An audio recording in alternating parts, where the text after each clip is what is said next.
मुझे दिया। सभी जाति धर्मों के लोगों ने मुझे वोट देकर और बड़ी बड़ी पार्टियां जिन पे बड़े बड़े नेता हैं, बड़े बड़े साधन हैं, उन बड़ी बड़ी पार्टियों पे भरोसा ना करके जिस तरह से नगीना के लोगों ने आशीर्वाद देकर, प्यार देकर मुझे वोट की ताकत से कामयाब बना के भेजा, उसी तरह से जिस तरह की मेहनत मैंने वहां देखी थी, मेरे भीम आर्मी के साथी, हमारे आजाद समाज पार्टी के नेता, उसी तरह के कार्यकर्ता मेहनत यहाँ इस मीरापुर विधानसभा में भी कर रहे हैं। मेरा विश्वास है जिस दिन चुनाव अनाउंस होगा और वोट पड़ेंगे और परिणाम आएगा, मैं संकल्पित हूं इस मिट्टी के आशीर्वाद से कि मीरापुर विधानसभा हम लोग कम से कम 20,000 वोटों से जीत के जाएंगे। इस बात का मुझे भरोसा है। सम्मानित साथियों, चुनाव लड़ेंगे तो जाहिर ये सच है, लेकिन चुनाव लड़ाएगा उनको एक क्षेत्र, चुनाव लड़ाएंगे उनको पार्टी के संगठन के कार्यकर्ता और नेता। और इस मंच पर उपस्थित हमारी पार्टी के सभी सम्मानित नेताओं का भी मैं यहाँ पहुंचने पर धन्यवाद करता हूं। जो प्रभारी यहाँ लगाए गए हैं उनकी मेहनत का भी मैं धन्यवाद करता हूं। जितने साथी जो टिकट की दौड़ में थे और जो चाहते थे उन्हें मौका मिले, लेकिन उन्होंने जिस तरह की वफादारी पार्टी के साथ दिखाई है, मैं उनको संकल्प लेके कहता हूं कि आपके अधिकारों के साथ किसी भी तरह का नुकसान हम लोग नहीं होने देंगे। इस बात का भी मैं आप लोगों को वचन देता हूं। जाहिद भाई का चुनाव निर्णय इसी बात पे हुआ कि उनका ना कोई क्षेत्र में कोई विवाद है और ना ही अपवाद है। वो निर्विवाद व्यक्ति हैं और पहली बार चुनाव के मैदान में आए हैं और उनके साथियों ने जिस तरह से पार्टी के प्रति सम्मान का भाव प्रकट करते हुए उनके हाथ मजबूत करने का काम किया। मैं भाई जाहिद से भी ये कहूंगा, उनके परिवार से भी ये कहूंगा कि उनको इन साथियों को साथ लेकर चलना, इनकी बात को मजबूत करना है, इनकी बात को कभी कमजोर नहीं पड़ने देना है। और जिस तरह से मंडल के, प्रदेश कमेटी के और जिले के संगठन ने हाथों हाथ मेरी बात को मजबूत करने का काम किया, उसके लिए भी मैं उनका कोटि कोटि धन्यवाद करता हूं। सम्मानित साथियों, मानव काशीराम साहब जिनका आज परिनिर्वाण दिवस है, उनके बहुत सारे लक्ष्य और सपने थे। लक्ष्य उन्होंने निर्धारण किए और लक्ष्य लगभग उन्होंने पूरे किए, लेकिन एक लक्ष्य उनका अधूरा रह गया। वो लक्ष्य ये था जिसका मैंने सबसे पहले जिक्र किया कि एक दिन ऐसा आएगा कि बाबा साहब अम्बेडकर के बच्चे, इस विचारधारा को मानने वाले लोग देश की सर्वोच्च कुर्सी में बैठेंगे। उनकी औलाद होने के नाते, उनके अनुयायी होने के नाते मेरी आपकी हम सबकी ये जिम्मेदारी बैठती है कि हम उनके अधूरे सपने को पूरा करें। करना चाहिए नहीं करना चाहिए बताओ? अगर कोई पिता अपने बच्चों के सामने किसी काम को अधूरा छोड़ के चला जाए तो उनके बच्चों की ये जिम्मेदारी बनती है नहीं बनती है कि उनके अधूरे काम को पूरा करें। मुझे दोनों हाथ उठा के बताओ कि इस काम को पूरा करने में मेरी मदद करोगे नहीं करोगे? तो आप फिर मेरी बातों पे गौर करो। आप जानते हैं देश जब आजाद हुआ 15 पूरी भी होगी और जिस दिन पूरी होगी आपको एहसास भी होगा। मैं आपको विश्वास दिलाता हूं, जब आप मेरी बात को यहाँ पे सुन के घर की तरफ लौटेंगे और अगले कुछ समय से पहरा देंगे तो आपको एहसास हो जाएगा कि मैंने आपको किस माध्यम से क्या समझाया। तो जब 14 अगस्त 1947 को देश अंग्रेजों के अधीन था, जिस व्यक्ति की जेब में 100 रुपए थे, 15 अगस्त को आजाद होने के बाद 16 अगस्त 1947 को उसकी जेब में 100 रुपए थे। 14 अगस्त को जिसके पास 1 बीघा जमीन थी, 16 अगस्त को आजादी के बाद भी उसके पास 1 बीघा जमीन ही थी। और 14 अगस्त को जो नौकरी पे नहीं था, आजादी के साथ नौकरी नहीं मिली, 16 तारीख को भी वो बेरोजगार ही था। बदलाव ये हुआ कि हम अंग्रेजों के गुलाम थे, अंग्रेजों ने पावर जो है यहाँ की सरकारों के हाथ में दे दी। अंतरिम सरकार पंडित जवाहरलाल नेहरू जी के नेतृत्व में बनी, लेकिन असली आजादी किसान का मेरे नौजवानों को तब मिली जब इस देश में 26 जनवरी 1950 को बाबा साहब अम्बेडकर का संविधान लागू हुआ। उस संविधान से क्या परिवर्तन हुआ? उस संविधान से परिवर्तन हुआ कि सभी लोग इस देश में बराबर होंगे। जो गैर बराबरी है, लोकतांत्रिक व्यवस्था उस गैर बराबरी को खत्म करने का काम करेगी। कैसे? जिसके पास जमीन नहीं है, सरकारें बनने के बाद उनको जमीन देके जो है उनको इस गैर बराबरी से मुक्ति दिलाई जाएगी।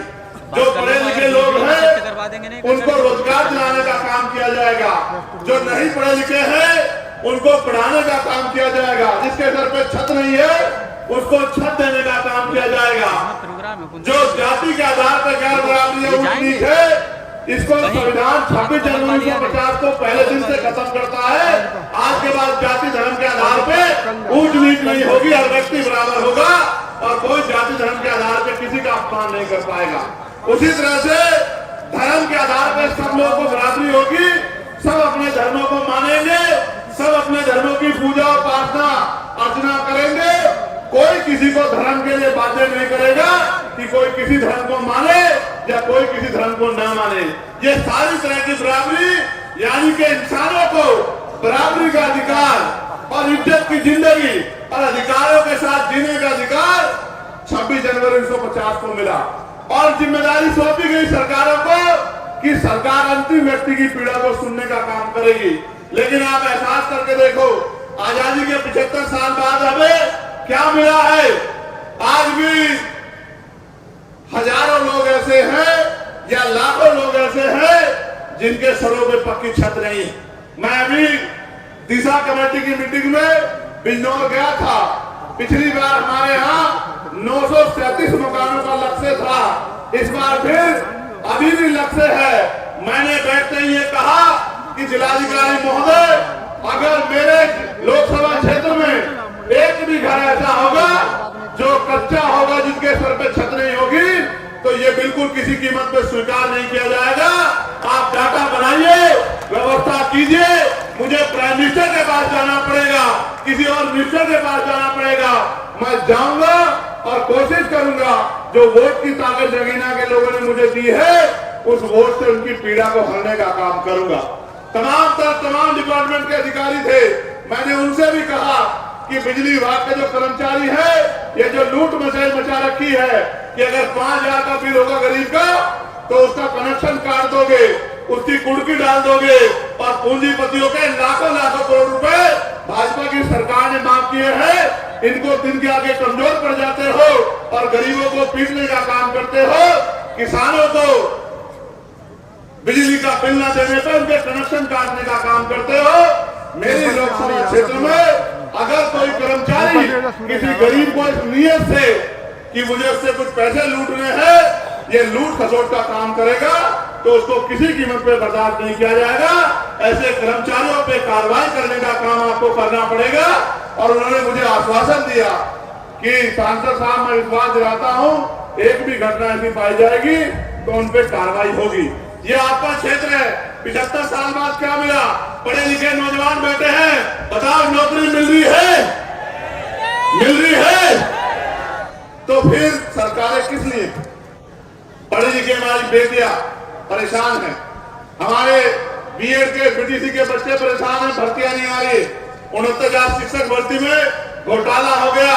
20,000 पदों पे आज तक मैंने आंदोलन किया था, 6,800 नौकरियां दिलाने काम किया था, फिर उसमें रोक लगी, फिर हाईकोर्ट से उसमें ऑर्डर हो गया, फिर सुप्रीम कोर्ट चला गया। ऐसे ही वो बच्चे सड़कों में परेशान घूम रहे हैं। आपके सामने सब कुछ हो रहा है। कोई भर्ती आती है पुलिस की, अभी आई थी, भर्ती में घोटाला हो गया, पेपर लीक हो गया, फिर मैंने मांग उठाई, दोबारा लेटर लिखा, फिर उसका पेपर दोबारा हुआ। अब पता लगता है कब उनको नौकरी मिलेगी। आप ये देखो मिल क्या रहा है। यहाँ क्षेत्रीय किसान, ये हमारा गन्ना बाहुल्य बेल्ट है, गन्ना की फसल के जो है ना तो दाम किसान तय कर पाता है और ना मिले समय पे पैसा देती है। आपने जिनको एमएलए बना के भेजा है, एमपी बना के भेजा, वो पता नहीं क्या करेंगे।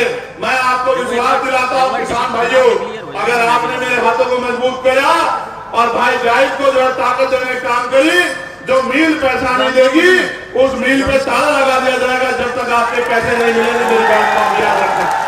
और आप जानते हैं मेरे यहाँ भिलाई मिल के लोग देरी कर रहे थे, मैंने परसों तरसों जब मीटिंग हुई तो जिलाधिकारी ने कहा कि भिलाई मिल वालों को बिठा के समझा देना, मुझे उनसे कुछ नहीं चाहिए, लेकिन अगर किसानों को पैसे नहीं मिलेंगे तो मिल नहीं चलेगी। इस मिल पे ताला लगाने का काम यहाँ का मौजूदा सांसद करेगा, इस बात को आप ध्यान रखना। इसलिए मैं आपसे कह रहा हूँ, मेरे मन में तो बहुत सपने और सपने ये सुनो कि कुटीर उद्योग लगने चाहिए और ग्रामीण क्षेत्रों में महिलाओं को रोजगार मिलना चाहिए। मैं तो बहुत बचपन से देख रहा हूँ, मेरी माँ पशुओं पालती है और पशुओं का दूध बेच बेच के अपने बच्चों को पालने का काम करती है।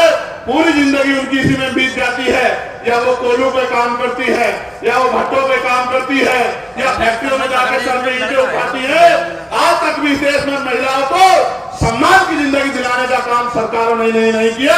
आप किसी क्षेत्र का मामला उठा के देख लो, बहन बेटियों पे जिस तरह का जुल्म हो रहा है, कानून व्यवस्था के बैठे लोग उस तरह से बहन बेटियों के सम्मान की सुरक्षा नहीं कर पा रहे हैं। इसलिए मैं तो चाहता हूँ कुटीर उद्योग लगे ब्लॉक स्तर पर और महिलाओं को घर में रोजगार मिलने का काम हो, सम्मान की जिंदगी मिले और 15-20 हजार रुपए का रोजगार मिले।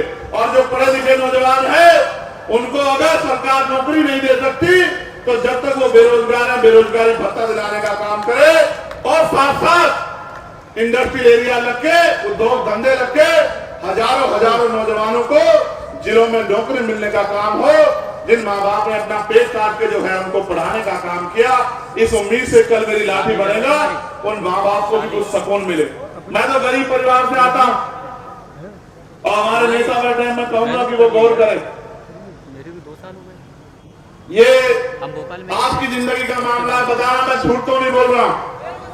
आज गरीबी का आलम यह है कि बेटा पिता के सामने हाथ फैला कर कहता है कि मुझे सामान चाहिए, और बाप चाहता है कि अपना दिल निकाल कर दे दे अपने बच्चे के लिए, लेकिन जेब में पैसे नहीं होते तो आंख में आंसू लेकर चला जाता है, नहीं चला जाता। बताओ, मैं झूठ तो नहीं कह रहा हूँ, ये सच है नहीं है, बताओ। तो इस देश में जो अमीरी और गरीबी की खाई खड़ी कर दी है, इस खाई को पारने के लिए लोकतांत्रिक व्यवस्था में इन निकम्मी सरकारों को हटा के काम करने वाले लोगों को आपको बिठाना पड़ेगा। और जिस दिन काम करने वाले लोग आ गए, मैं लिख के देता हूँ कि किसी गरीब का हाथ फैलेगा नहीं, वो गरीब का इतना सक्षम होगा कि वो किसी दूसरे की मदद कर सके।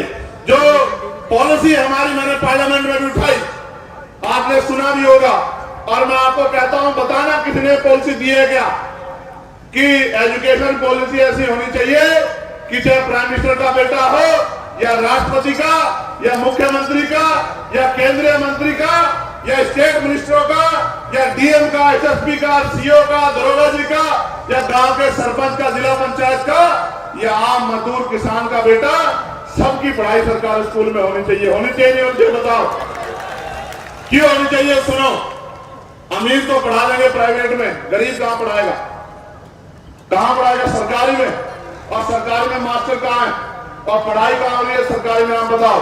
और अगर सरकारी में पढ़ाई लानी है तो फिर जिलाधिकारी के बेटे को पढ़ाओ, एसएसपी के बेटे को पढ़ाओ, मंत्री के बेटे को पढ़ाओ, विधायक के बेटे को पढ़ाओ, क्योंकि कानून वो बनाते हैं, कानून को वो लागू कराते हैं।